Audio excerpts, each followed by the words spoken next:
En la España del siglo XVII, las guerras no se ganaban únicamente con espadas. Mientras los generales marchaban y se firmaban tratados, en la corte se tomaban decisiones en secreto. Algunas de estas decisiones recaían en las mujeres. Damas cultas, educadas en diplomacia, elegancia y autocontrol, eran enviadas a reunirse con los comandantes enemigos como parte de estrategias que jamás quedarían registradas oficialmente. No eran prisioneras, no eran amantes por elección. Eran instrumentos del equilibrio político. Mira hasta el final y descubre por qué algunas victorias nunca aparecen en los libros de historia. El reino no siempre se protegía con acero. A veces se protegía con silencio. En la España del siglo XVI, cuando las fronteras cambiaban de dueño con una firma y las traiciones se tejían en salones iluminados por oro y velas, existía una forma de guerra que jamás era anunciada públicamente. No dejaba cadáveres en los campos abiertos. Dejaba cicatrices invisibles. Y esas cicatrices solían pertenecer a mujeres, no campesinas capturadas, no esclavas de guerra, sino damas de la propia corte, mujeres educadas en idiomas, música, protocolo y diplomacia, mujeres capaces de sostener una conversación con un embajador extranjero sin revelar una sola emoción real. Mujeres que sabían que su valor podía convertirse en moneda estratégica. Cuando un comandante enemigo se instalaba cerca de una ciudad clave, Toledo, Sevilla, Granada, el rey no siempre respondía de inmediato con caballería. A veces enviaba algo más refinado, una dama, no como prisionera, no como tributo oficial, sino como presencia diplomática. El término era elegante, la intención brutal. La orden nunca se gritaba, se pronunciaba en voz baja, detrás de puertas cerradas. El reino necesita estabilidad. Eso fue lo que le dijeron a Catalina cuando fue llamada a la cámara privada del consejero real. Catalina no preguntó si tenía opción. En la corte, las opciones eran privilegio masculino. Ella entendió el significado sin necesidad de más palabras. El general francés que acampaba a las afueras de Toledo era conocido por su ambición, pero también por su debilidad ante la admiración femenina. No era un secreto. Era una oportunidad. Catalina fue preparada con precisión. No debía mostrarse sumisa. No debía mostrarse temerosa. Debía parecer fascinada pero no entregada, interesada pero no vulnerable, porque la misión no consistía únicamente en compartir la noche, consistía en dominarla. Cuando cruzó el portón del campamento enemigo, vestía seda oscura, ajustada con elegancia, sin excesos. Su cabello caía suelto, pero controlado. Cada detalle había sido calculado para provocar interés sin parecer provocación. El general la recibió con una sonrisa que mezclaba deseo y triunfo. Creía entender el juego. Creía que España cedía.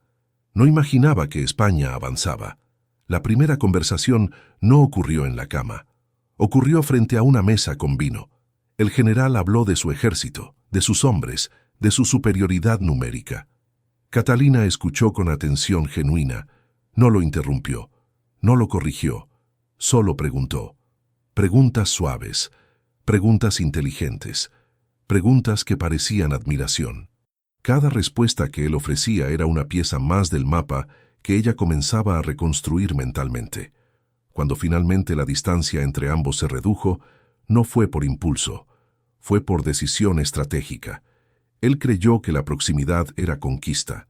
Ella sabía que era acceso, y mientras el general pensaba haber ganado terreno dentro del reino español, no comprendía que estaba revelando sus propios planes con una confianza peligrosa. Esa noche, Catalina no lloró, no tembló, no se rompió, pero comprendió el verdadero precio de su misión. Si fracasaba, sería considerada traidora. Si triunfaba, jamás sería reconocida.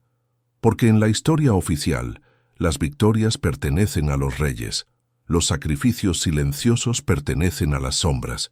Y Catalina estaba a punto de convertirse en una de ellas. La segunda noche fue más peligrosa que la primera, no por el general, por ella misma. El campamento enemigo ya no la miraba con curiosidad, la miraba con aceptación. Catalina no era una visitante incómoda, era una presencia esperada. Eso significaba que la estrategia había funcionado, y también significaba que el riesgo crecía.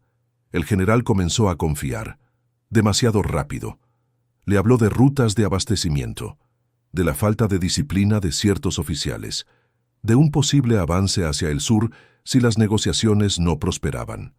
Catalina escuchaba con serenidad impecable. Su respiración era estable, sus gestos medidos. El contacto físico, cuando ocurría, no era abrupto ni forzado, era administrado, porque el poder no estaba en entregarse, estaba en controlar el ritmo.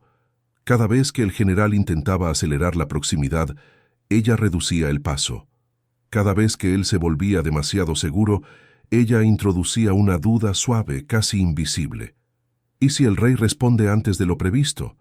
¿Y si sus aliados no son tan leales como cree? No eran amenazas, eran semillas. El general, en su orgullo, necesitaba demostrar control, y para hacerlo revelaba más de lo prudente.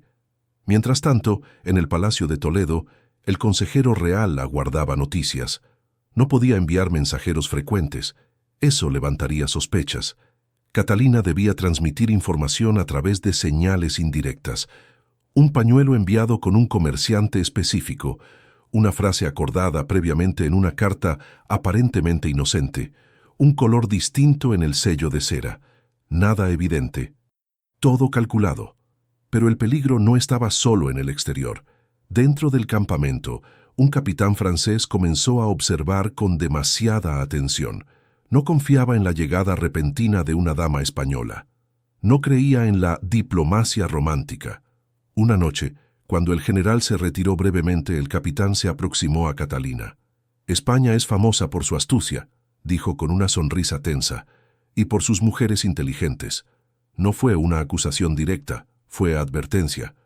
Catalina sostuvo su mirada sin vacilar. «La inteligencia es útil en tiempos de guerra», respondió con calma. El capitán no sonrió esta vez.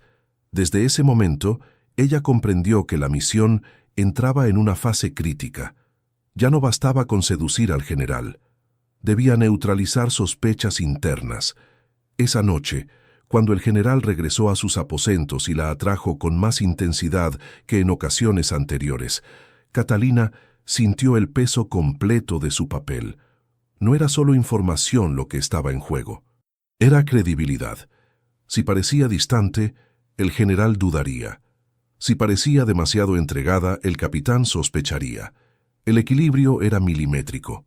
En medio de la penumbra, mientras el general hablaba con voz más baja y confiada, Catalina comprendió que el sacrificio no era únicamente físico, era psicológico. Cada gesto debía ser auténtico sin ser verdadero. Cada mirada debía parecer emoción sin revelar cálculo. Porque si alguna vez el general descubría que su proximidad era estrategia, la reacción sería inmediata y brutal. A la tercera noche, el general reveló su plan definitivo. Un avance sorpresa antes del amanecer, utilizando una ruta menos vigilada al este de Toledo. Creía que España estaba distraída por negociaciones falsas. Catalina mantuvo el rostro sereno, pero por dentro comprendió que el tiempo se agotaba.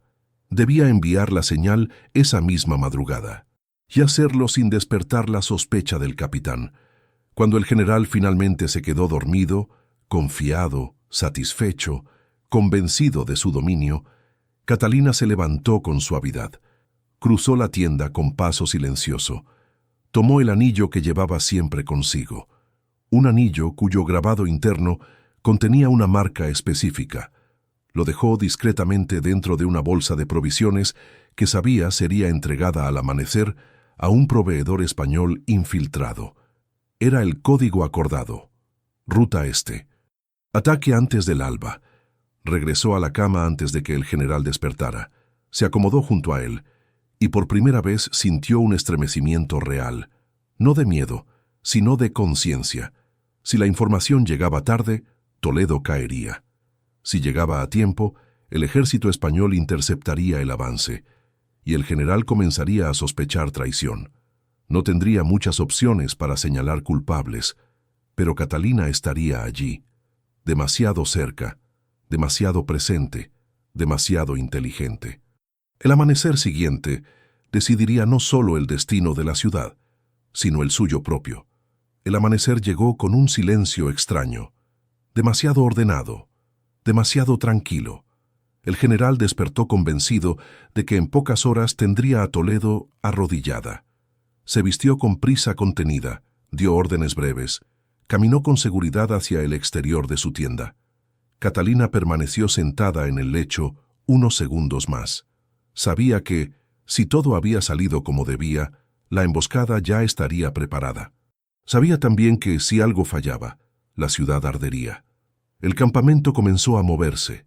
Caballos ensillados, armaduras ajustadas, hombres listos para marchar hacia la ruta oriental, aquella que el general consideraba desprotegida. El capitán francés observaba cada detalle con desconfianza permanente. Miró a Catalina una vez y sostuvo la mirada un segundo más de lo habitual. La columna avanzó antes de que el sol se alzara completamente. Catalina fue dejada en el campamento principal como garantía de regreso. El general la besó con posesión confiada antes de partir. «Cuando vuelva, celebraremos la caída de Toledo», dijo con una sonrisa arrogante. Ella respondió con una inclinación suave. No debía mostrar ansiedad, no debía mostrar esperanza. Las horas siguientes fueron interminables. El campamento quedó reducido a guardias y sirvientes. Catalina caminó con naturalidad entre las tiendas, como si su presencia allí fuera legítima. Por dentro, cada latido era cálculo. Si el ejército español había recibido la señal a tiempo, la ruta oriental no estaría vacía. Estaría esperando. El primer sonido llegó a media mañana. No fueron gritos, fue el eco lejano de acero chocando contra acero. El combate no estaba ocurriendo en Toledo, estaba ocurriendo en la emboscada. El capitán escuchó también. Su expresión cambió. No dijo nada, pero sus ojos buscaron inmediatamente a Catalina. El sonido del enfrentamiento se prolongó más de lo esperado. Luego, silencio, un silencio demasiado pesado. Horas después, un pequeño grupo de soldados regresó, heridos, desordenados, sin victoria. El general no estaba entre ellos. El capitán exigió explicaciones. La respuesta fue clara. El ejército español había anticipado el movimiento. La ruta estaba protegida. La emboscada fue precisa. La sorpresa había sido invertida. El capitán no necesitó más datos. Su mirada se volvió hielo. Catalina sintió el peso de la sospecha antes de que se pronunciara. El general regresó al caer la tarde. No derrotado, pero furioso. No comprendía cómo el movimiento había sido descubierto. No había compartido el plan con nadie más allá de su círculo inmediato. Y dentro de ese círculo había alguien nuevo. Catalina fue llamada esa misma noche. La tienda del general estaba más oscura que de costumbre. Las velas proyectaban sombras duras sobre el lienzo. El capitán estaba presente. Eso no era buena señal. «Alguien habló», dijo el general sin rodeos. No gritó. El tono bajo era peor. Catalina sostuvo su mirada. «¿Sospecha de mí?» El capitán dio un paso adelante. Llegó justo antes del ataque, y el ataque fue anticipado. La lógica era peligrosa, pero no definitiva. Catalina sabía que su única defensa era la coherencia emocional. No podía parecer asustada en exceso, ni ofendida en exceso. Debía parecer decepcionada. Si España hubiera querido traicionarlo, no habría enviado a alguien visible, respondió con calma firme. Habría infiltrado a un soldado, un sirviente, no a una dama de la corte. El general dudó. Era cierto, enviar a una mujer conocida era un riesgo demasiado evidente para una operación secreta. El capitán, sin embargo, no estaba convencido. Entonces, explíqueme cómo anticiparon la ruta. Catalina inclinó ligeramente el rostro. Tal vez alguien más habló. El silencio fue inmediato. El general miró al capitán, y por primera vez la sospecha cambió de dirección. La semilla estaba plantada. No acusó directamente, solo abrió una posibilidad. Esa noche, el general no la expulsó, No la arrestó, pero tampoco la tocó. El deseo se había transformado en desconfianza contenida, y eso era aún más peligroso, porque cuando el deseo muere en un hombre orgulloso, lo que queda es necesidad de control. Catalina comprendió que había sobrevivido al primer interrogatorio, pero el margen de error se había reducido a cero. El capitán no desistiría, y el general, herido en su orgullo militar, buscaría un culpable. Si la sospecha regresaba a ella, no habría segunda oportunidad. El reino había ganado tiempo. Toledo seguía en pie.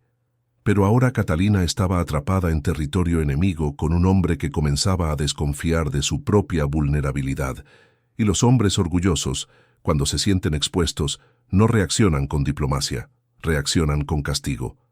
El general no volvió a mirarla de la misma manera. Antes había deseo, ahora había cálculo, y el cálculo en un hombre herido puede ser más peligroso que la ira. Esa noche no la expulsó del campamento, no la arrestó, pero ordenó que permaneciera bajo vigilancia discreta.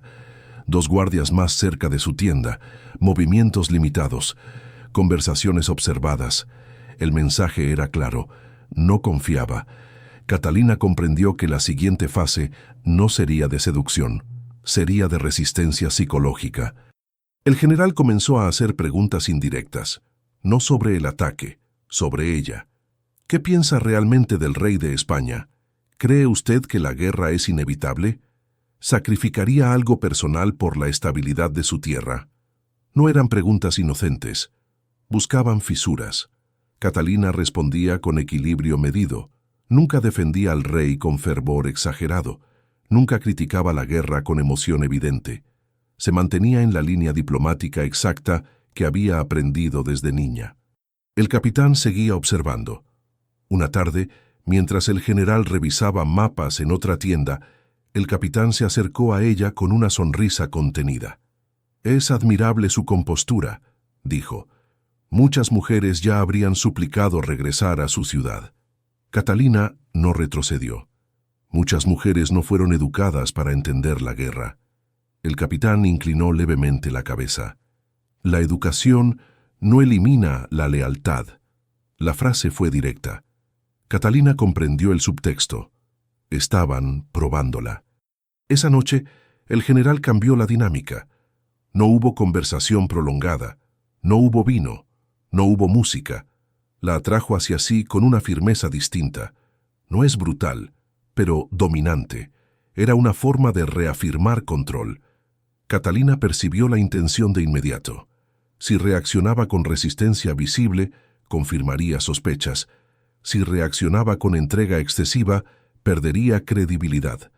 Debía mantenerse en el punto exacto donde el deseo pareciera real, pero no desesperado.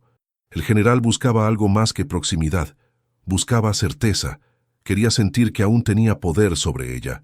Y Catalina sabía que permitir cierta ilusión de dominio era parte de la supervivencia. Pero esa noche algo cambió.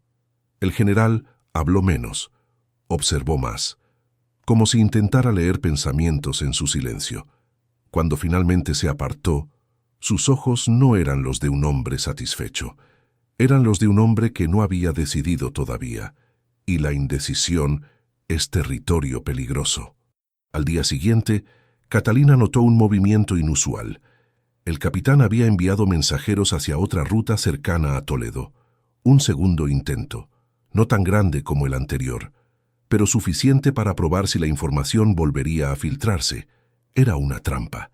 Si España reaccionaba otra vez con anticipación, la sospecha recaería definitivamente sobre ella. Catalina comprendió que el juego había alcanzado un punto crítico.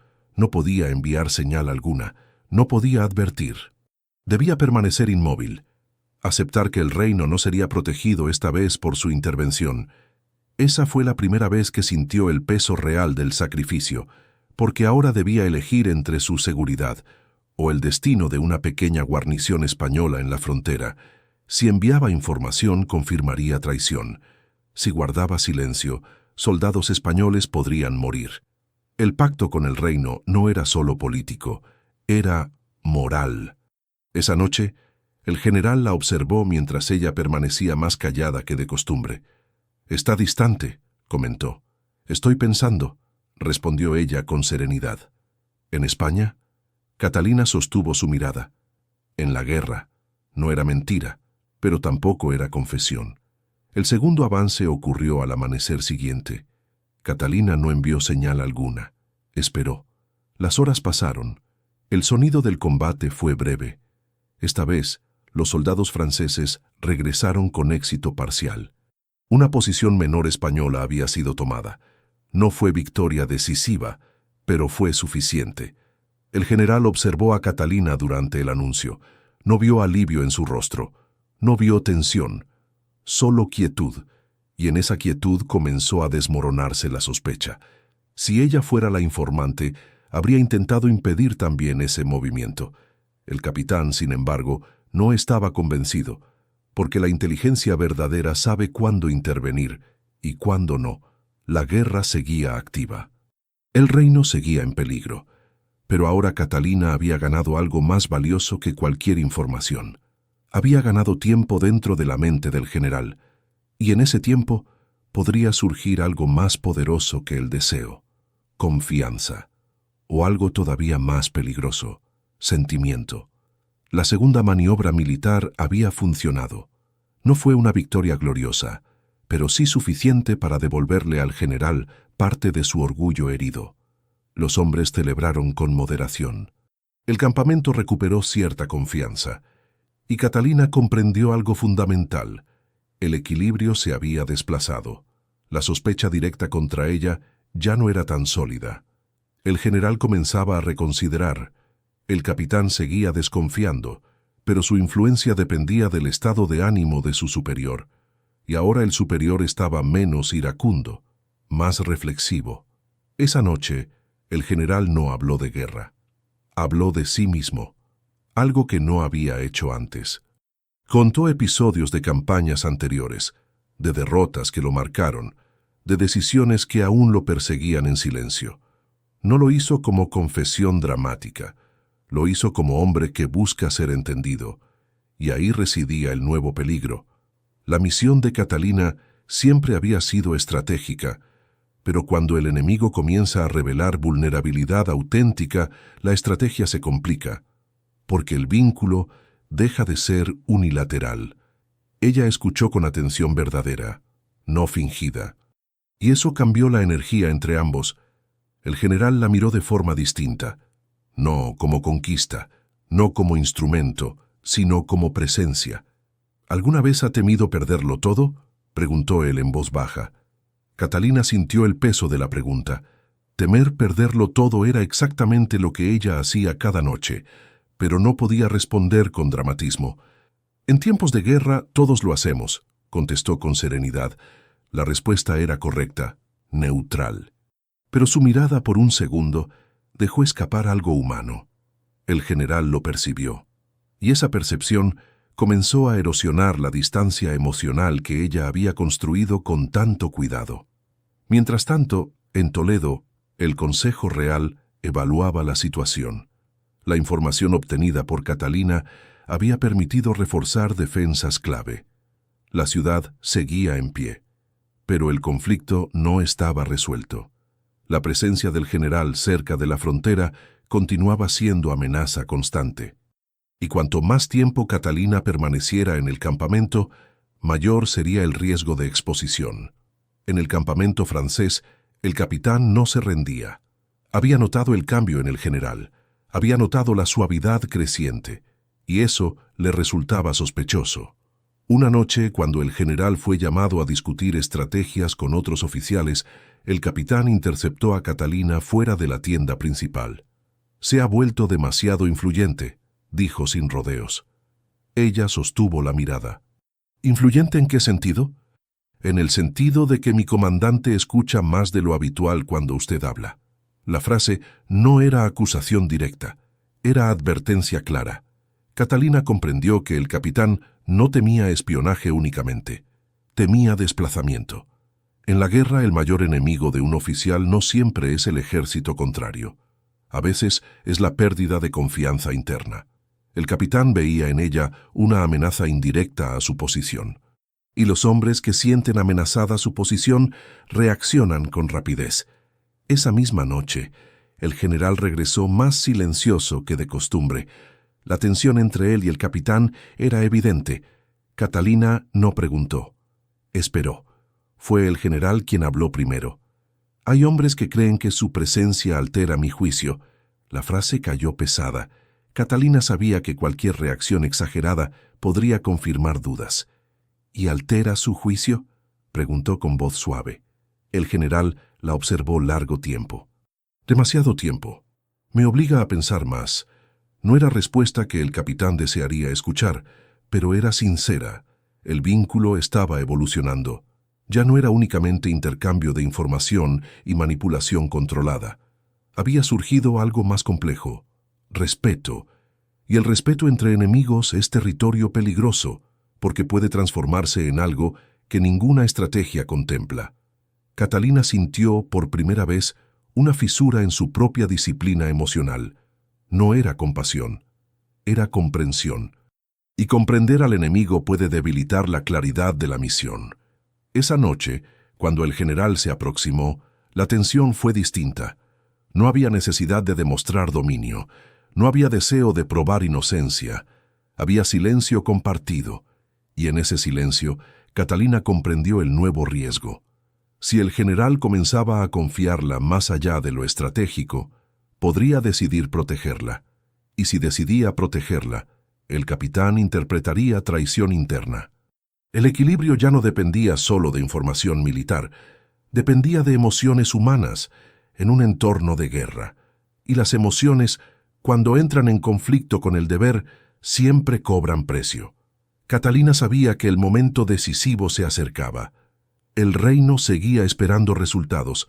El general comenzaba a cambiar. El capitán se volvía más impaciente. Y ella estaba justo en el centro de tres fuerzas que podían destruirla desde cualquier dirección. La próxima decisión no sería táctica. Sería personal y tal vez irreversible. La guerra ya no era el único campo de batalla. Ahora el conflicto estaba dentro de ella. Durante semanas, Catalina había ejecutado su papel con precisión casi matemática. Cada gesto medido, cada palabra calculada, cada silencio estratégico. Pero la precisión comenzó a agrietarse cuando el general dejó de verla como instrumento y empezó a verla como persona. Una noche, mientras el campamento permanecía en calma tensa, el general no habló de ofensivas ni de rutas. Habló de paz, no como estrategia, como deseo. Si esta guerra terminara mañana, dijo, observando el fuego bajo, ¿cree que nuestras tierras podrían convivir sin sangre? La pregunta no tenía utilidad militar inmediata. Era reflexión sincera. Catalina sintió algo incómodo, porque si él comenzaba a pensar en coexistencia, su misión adquiría una dimensión distinta. Ya no se trataba solo de frenar avances. Podría estar influyendo en el curso emocional de un comandante enemigo. Eso era poder, pero también responsabilidad. El capitán, por su parte, notó el cambio en el tono del general. La tensión interna del campamento se intensificó. Murmullos entre oficiales, dudas sobre la firmeza del mando. Una madrugada, Catalina fue despertada por voces alteradas fuera de la tienda. Discusión contenida, palabras cortadas. El capitán exigía una ofensiva más agresiva. El general dudaba, no por miedo, por cálculo. El respeto hacia Catalina había introducido en él una visión menos impulsiva del conflicto. Eso, para un oficial ambicioso, era señal de debilidad. Esa misma mañana, el capitán tomó una decisión sin autorización directa. Adelantó una maniobra parcial sin esperar confirmación total. Fue un movimiento arriesgado y desobediente. Cuando el general lo supo, la tensión explotó, no en gritos públicos, en una confrontación privada que resonó más fuerte que cualquier batalla. Catalina comprendió el peligro inmediato. Si el general castigaba al capitán con severidad, dividiría el mando. Si cedía, perdería autoridad. Y en ambos escenarios, su influencia sería señalada como origen del conflicto. Esa noche el general la buscó con una expresión distinta. No había deseo.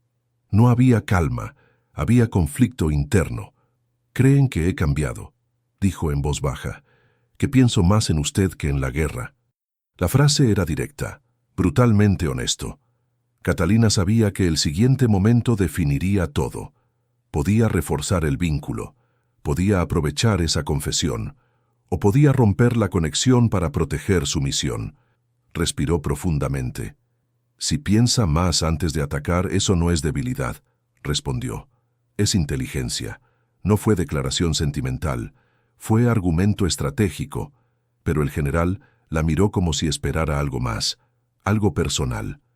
Catalina sostuvo la distancia emocional con esfuerzo, porque si admitía que también había cruzado una línea interna, perdería claridad.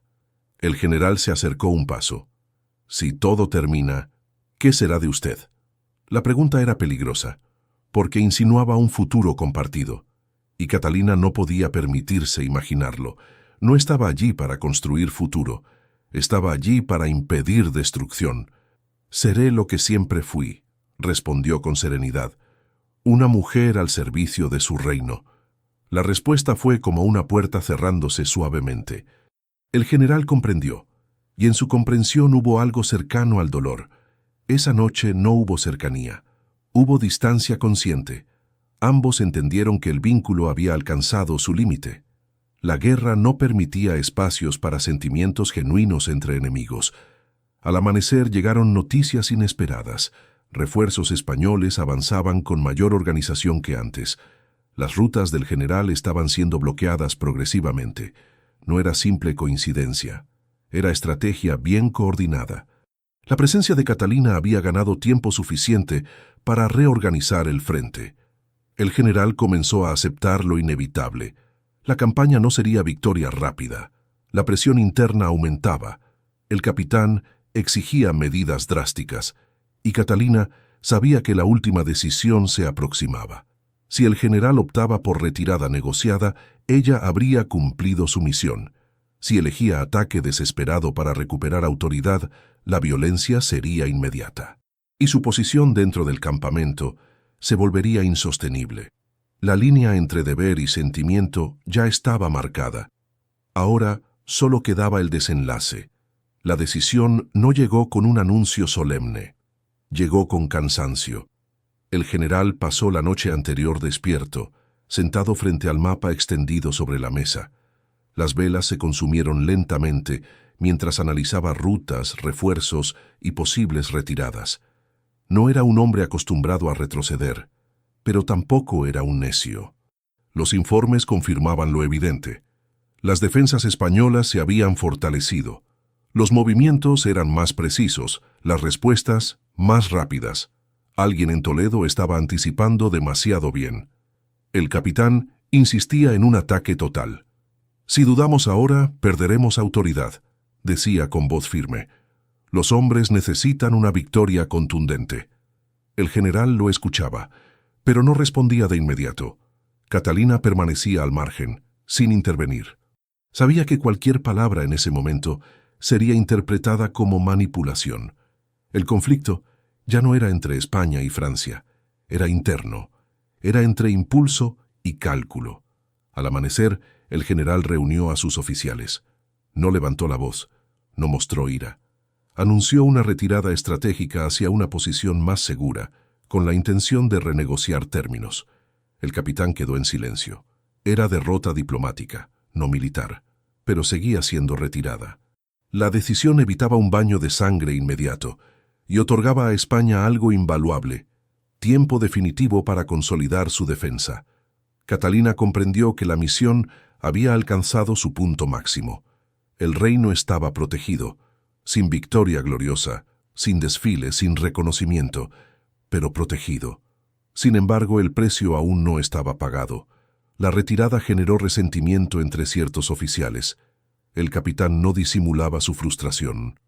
En su mente, la influencia femenina era el origen de la suavidad inesperada del mando. Esa noche el general buscó a Catalina por última vez antes de iniciar el movimiento de repliegue. No había tensión militar en el aire. Había despedida. «Partiremos al amanecer», dijo con calma. Ella asintió. «Lo sé». El silencio que siguió fue más íntimo que cualquier contacto previo. No había necesidad de fingir. Ambos entendían la verdad que jamás pronunciarían. Ella había influido. Él había cambiado. Pero ninguno podía permitirse reconocerlo como vínculo personal. El general se acercó lentamente, no con dominio, no con urgencia, con respeto. Si las circunstancias fueran otras... La frase quedó suspendida. Catalina no permitió que se completara. Las circunstancias son la única realidad que tenemos, era respuesta firme y dolorosamente correcta. El general sostuvo su mirada durante un largo instante. Luego dio un paso atrás. No intentó retenerla, no intentó convertir el momento en promesa. Porque ambos sabían que el pacto había sido de guerra, y las guerras no permiten finales románticos. Al amanecer, el campamento comenzó a desmontarse. Caballos ensillados, tiendas recogidas, hombres en formación. Catalina fue escoltada hacia territorio neutral para ser intercambiada oficialmente como enviada diplomática. Una formalidad elegante para cerrar lo que nunca fue reconocido oficialmente. El capitán la observó por última vez con mirada fría. No tenía pruebas, solo sospechas. Y las sospechas sin evidencia se convierten en frustración silenciosa. Cuando Catalina cruzó nuevamente hacia territorio español, no hubo aplausos. No hubo recibimiento público, solo el consejero real aguardando en discreción. «Toledo está a salvo», dijo él. Catalina asintió. No pidió reconocimiento. No preguntó por gratitud. Sabía que su nombre no aparecería en ninguna crónica. El general regresó a su país con reputación intacta, aunque marcada por una campaña inconclusa. Catalina regresó a la corte como si nada hubiera ocurrido. Pero ambos sabían que algo había cambiado para siempre.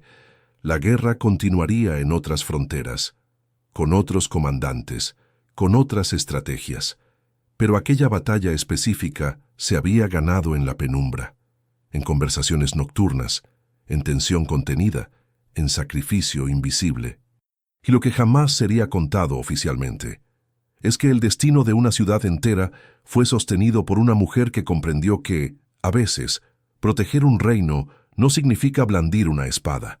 Significa saber exactamente cuándo acercarse y cuándo apartarse.